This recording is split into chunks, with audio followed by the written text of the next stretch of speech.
the next book in the Harry Potter series, book number 4. And this one is called Harry Potter and the Goblet of Fire. Alright, so I'm going to try to read 2 chapters again, and I'll get to the second one. I apologize, but these are long chapters. So, let's get started. Chapter 1, The Riddle House. The villagers of Little Hangleton still called it the Riddle House, even though it had been many years since the Riddle family had lived there. It stood on a hill overlooking the village, some of its windows boarded, tiles missing from its roof, and ivy spreading unchecked over its face. Once a fine-looking manor and easily the largest and grandest building for miles around, the Riddle House was now damp, derelict, and unoccupied. The Little Hangletons all agreed that the old house was creepy. Half a century ago, something strange and horrible had happened there. Something that the older inhabitants of the village still liked to discuss when the topics for gossip were scarce. The story had been picked over so many times, it had been embroidered in so many places, that nobody was quite sure what the truth was anymore. Every version of the tale, however, started in the same place. 50 years before, at daybreak, on a fine summer's morning, when the Riddle House had still been well kept and impressive, a maid had entered the drawing room to find all 3 riddles dead. The maid had run screaming down the hill into the village and roused as many people as she could. Lying there with her eyes wide open, cold as ice, still in their dinner things. The police were summoned, and the whole of the Little Hangleton had seethed with shocked curiosity at the ill-disguised excitement. Nobody wasted their breath pretending to feel very sad about the riddles, for they had been the most unpopular. Elderly Mr. and Mrs. Riddle had been rich, snobbish, and rude, and their grown-up son Tom had been, if anything, worse. Oof. All the villagers cared about was the identity of their murderer, for plainly, 3 apparently healthy people did not all drop dead of natural causes on the same night. The Hanged Man, the village pub, did a roaring trade that night. The whole village seemed to have turned out to discuss the murders. They were rewarded for leaving their firesides when the riddle's cook arrived dramatically in their midst and announced to the suddenly silent pub that a man called Frank Bryce had just been arrested. "Frank!" cried several people. "Never!" Frank Bryce was the Riddle's gardener. He lived alone in the run-down cottage on the grounds of the Riddle House. Frank had come back from the war with a very stiff leg and a great dislike of crowds and loud noises, and had been working for the Riddles ever since. There was a rush to buy the cook drinks and to hear more details. "Always thought he was odd," she told the eagerly listening villagers, after her 4th sherry. "Unfriendly, like, I'm sure if I've ever offered him a cuppa once, I've offered it 100 times. Never wanted to mix, he didn't." "Ah, now," said a woman at the bar. "He had a hard war. Frank, he likes the quiet life." "That's no reason to." "Who else had a key to the back door then?" barked the cook. There's been a spare key hanging in the gardener's cottage, far back as I can remember. Nobody forced the door last night. No broken windows. All Frank had to do was creep up to the big house while we was all sleeping." The villagers exchanged dark looks. "I always thought he had a nasty look about him." "Right enough," grunted a man at the bar. War turned him funny, if you ask me," said the landlord. "Told you I wouldn't like to get on the wrong side of Frank, didn't I, Dot?" said an excited woman on the corner. "Horrible temper," said Dot, nodding fervently. "I remember when he was a kid." By the following morning, hardly anyone in Little Hangleton doubted that Frank Bryce had killed the Riddles. But over in the neighborhood town of Great Hangleton, in the dark and dingy police station, Frank was stubbornly repeating again and again that he was innocent, and that the only person he had seen near the house on the day of the Riddle's death had been a teenage boy, a stranger, dark-haired and pale. Nobody else in the village had seen any such boy, and the police were quite sure that Frank had invented him.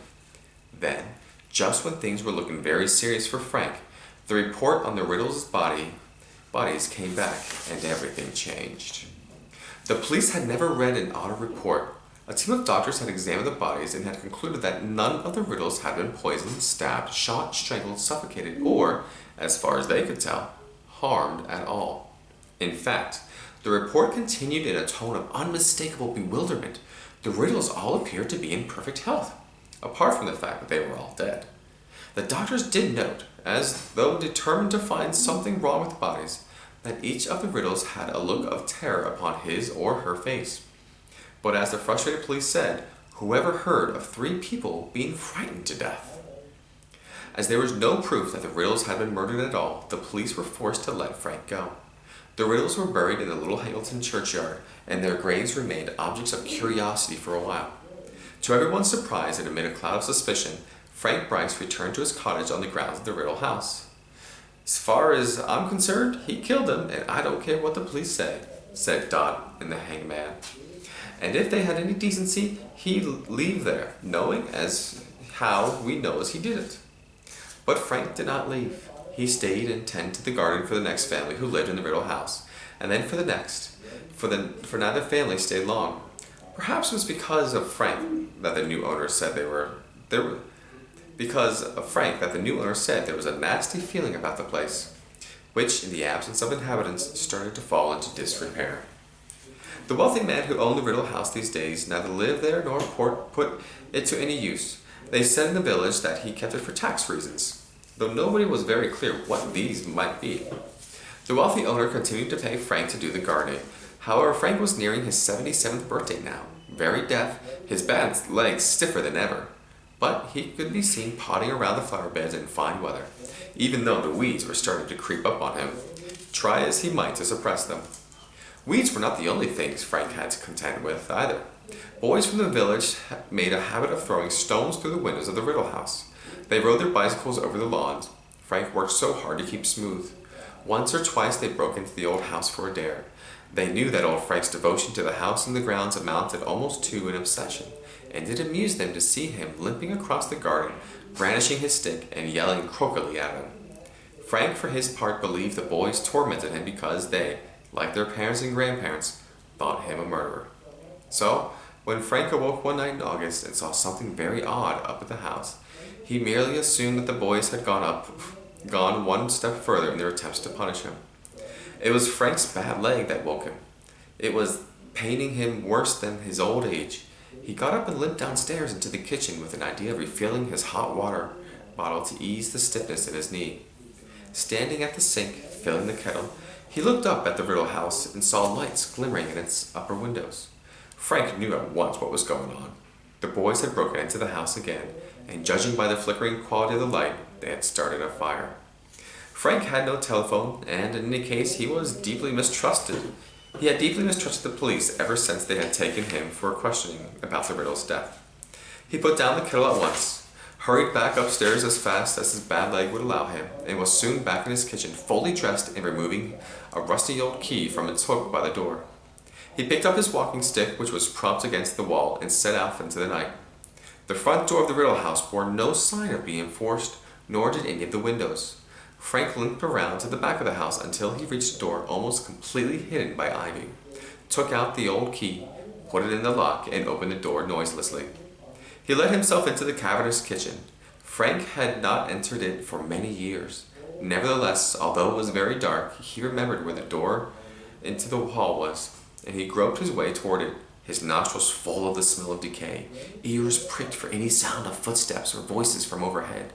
He reached the hall, which had a little lighter owing to the large mullioned windows on either side of the front door, and started to climb the stairs, blessing the dust that lay thick upon the stone because it muffled the sound of his feet and stick. On the landing, Frank turned right and saw at once where the intruders were. At the very end of the passage, a door stood ajar, and a flickering light shone through the gap, casting a long sliver of gold across the black floor. Frank edged closer and closer, grasping his walking stick firmly. Several feet from the entrance, he was able to see a narrow slice of the room beyond. The fire, he now saw, had been lit in a little grate. This surprised him. Then he stopped moving and listened intently for a man's voice within the room. It sounded timid and fearful. "There is a little more in the bottom, my lord, if you are still hungry." "Later," said a second voice. This, too, belonged to a man, but it was strangely high-pitched and cold as sudden blasts of icy wind. Something about that voice made the sparse hairs on the back of Frank's neck stand up. "Move me closer to the fire, Wormtail." Frank turned his right ear toward the door to better hear. There came the clink of a bottle being put down upon some hard surface, and then the dull scraping noise of a heavy chair being dragged across the floor. Frank caught a glimpse of a small man, his back to the door, pushing the chair into place. He was wearing a long black cloak, and there was a bald patch on the back of his head. Then he went out of sight again. "Where is Najini?" the cold voice said. I don't know, my lord," said the first voice nervously. "She set out to explore the house, I think." "You will milk her before we retire, Wormtail," said the second voice. "I will need feeding in the night. The journey has tired me greatly." Brow furrowed, Frank inclined his good ear still closer to the door, listening very hard. There was a pause, and then the man called Wormtail spoke again. "My lord, may I ask how long we are going to stay here?" "A week," said the cold voice. "Perhaps longer. The place is moderately comfortable, and the plan cannot proceed yet. It would be foolish to act before the Quidditch World Cup is over." Frank inserted a gnarled finger into his ear and rotated it. Owing, no doubt, to a buildup of earwax, he had heard the word Quidditch, which was not a word at all. "The Quidditch World Cup, my lord?" said Wormtail. Frank dug his finger still more vigorously into his ear. "Forgive me, but I do not understand. Why should we wait until the World Cup is over?" "Because, fool, at this very moment wizards are pouring into the country from all over the world, and every meddler from the Ministry of Magic will be on duty, on watch for signs of unusual activity. Checking and double-checking identities, they will be obsessed with security, lest the muggles notice anything, so we wait." Frank stopped trying to clear out his ear. He had distinctly heard the words Ministry of Magic, Wizards, and Muggles. Plainly, each of these expressions meant something secret, and Frank could think of only two sorts of people who would speak in code: spies and criminals. Frank tightened his hold on his walking stick once more and listened more closely. "Your lordship is still determined, then?" Wormtail said quietly. "Certainly I am determined, Wormtail." There was a note of menace in the cold voice now. A slight pause followed, and then Wormtail spoke, the words tumbling from him in a rush, as though he was forcing himself to say this before he lost his nerve. "It could be done without Harry Potter, my lord." Another pause, more protracted, and then, "Without Harry Potter?" breathed the second voice softly. "I see." "My lord, I do not say this out of concern for the boy," said Wormtail, his voice rising squeakily. "The boy is nothing to me, nothing at all. It is merely that if we were to use another witch or wizard, any wizard, the thing could be done so much more quickly. If you allowed me to leave you for a short while, you know that I can disguise myself most effectively. I could be back here in as little as 2 days with a suitable person." "I could use another wizard," said the voice softly. "That is true." "My lord, it makes sense," said Wormtail, sounding thoroughly relieved now.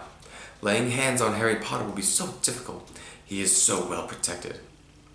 "And so you volunteer to go and fetch me a substitute? I wonder.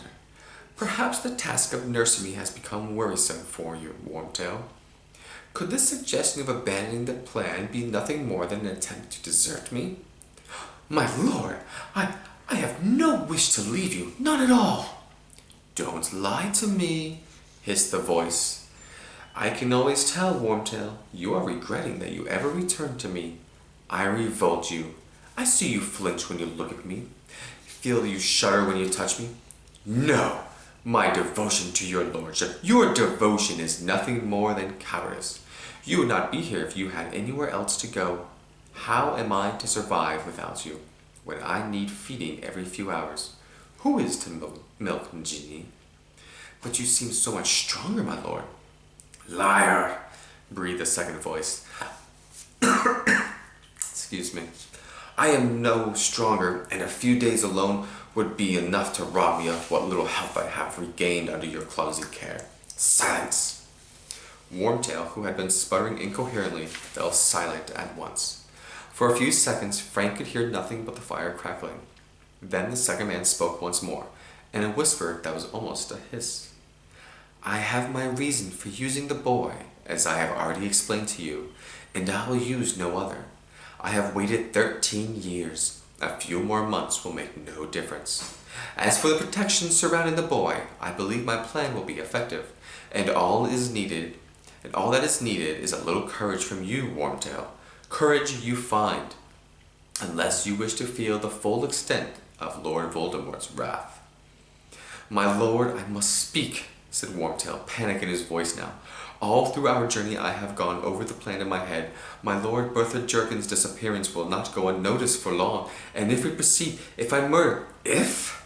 Whispered the second voice. If you follow the plan, Wormtail, the Ministry need never know that anyone else had died. You will do it quietly without fuss. I only wish that I could do it myself, but in my present condition. Come, Wormtail. One more death and our path to Harry Potter is clear. I am not asking you to do it alone, but by that time my faithful servant will have rejoined us. I am a faithful servant, said Wormtail, the merest trace of sullenness in his voice. Wormtail, I need somebody with brains, somebody whose loyalty has never wavered, and you, unfortunately, fulfill neither requirement. I found you, said Wormtail, and there was definitely a sulky edge in his voice now. I was the one who found you. I brought you Bertha Jerkins. That is true, said the second man, sounding amused. A stroke of brilliance I would not have thought possible from you, Wormtail. Though, if truth be told, you were not aware of how useful she would be when you caught her, were you?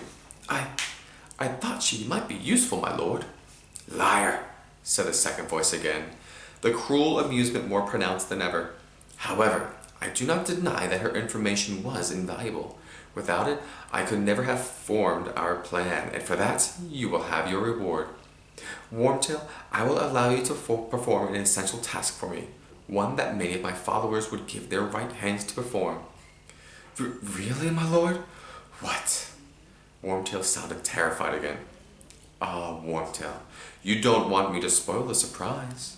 Your part will come at the very end, but I promise you, you will have the honor of being just as useful as Bertha Jerkins.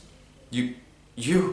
Wormtail's voice suddenly sounded hoarse, as though his mouth had gone very dry. You are going to kill me too? Wormtail, said the cold voice sulkily. Why would I kill you? I killed Bertha because I had to. She was fit for nothing after my questioning. Quite useless.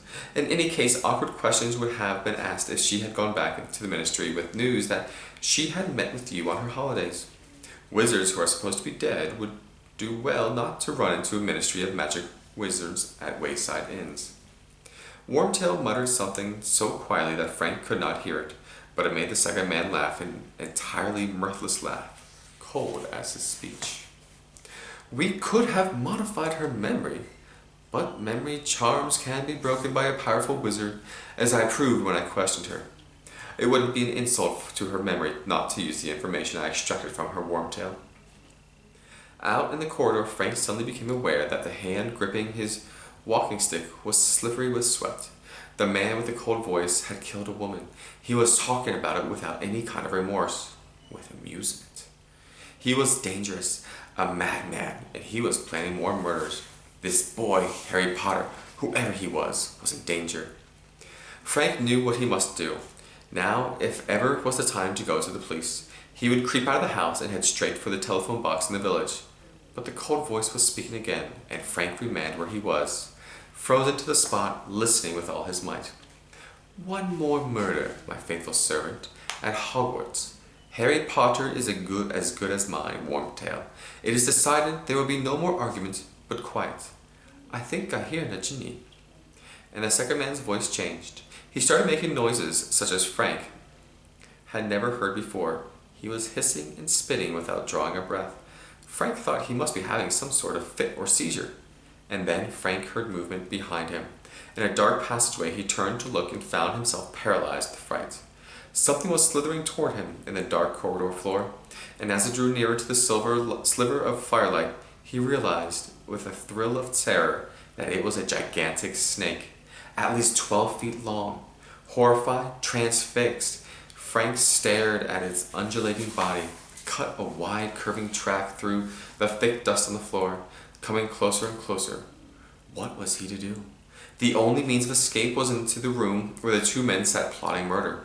Yet if he stayed where he was, the snake would surely kill him. But before he had made his decision, the snake was level with him, and then, incredibly, miraculously, it was passing.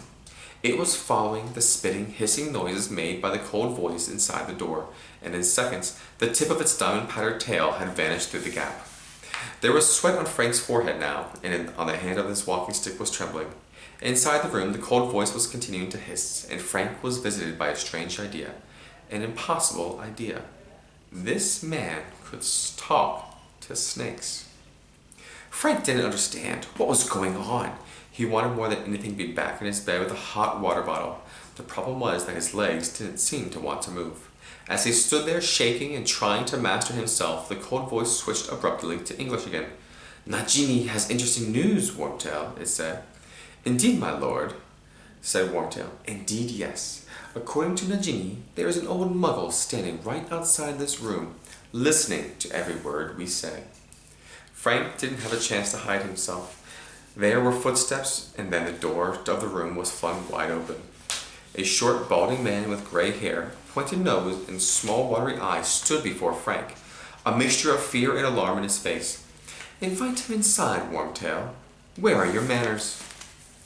The cold voice was coming from the ancient armchair before the fire, but Frank couldn't see the speaker.